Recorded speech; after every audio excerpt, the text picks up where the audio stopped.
Pavlov's aim was to discover what caused saliva to flow. He rerouted the salivary ducts to the outside of his dog's cheek so that he could collect and measure the spittle.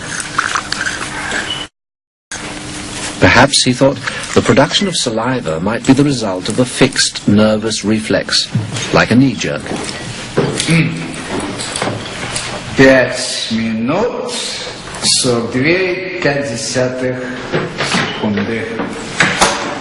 After taking many measurements of spittle, he confirmed that the dogs drooled automatically when their tongues touched food. He called the response the salivation reflex. 4,5. Хорошая собачка. Я предлагаю поменять собаку. But his work started to run into trouble. As his dogs became familiar with the experimental routine, they started to fill their cheek tubes before Pavlov had a chance to stimulate their tongues. The dogs were learning to anticipate food. Pavlov tried a new technique. He erected screens so that the dogs couldn't see what was going on. Before passing meat through the hatch, he introduced a stimulus that was totally unrelated to feeding. A ticking metronome.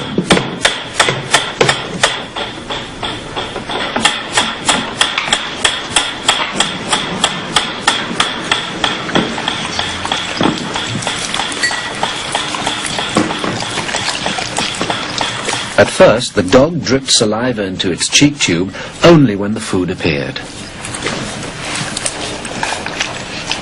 But after a number of trials, the dog began to connect the ticking with the arrival of meat.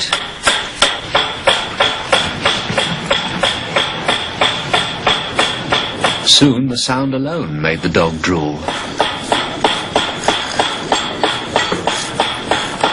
Eventually, the dog salivated as much to the ticking itself as it did originally to the presentation of food. Полная! Идите сюда. Что я говорил?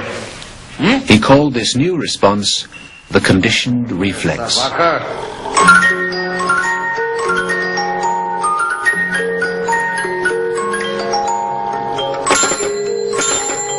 Whatever the stimulus, his dogs could soon be conditioned to produce saliva.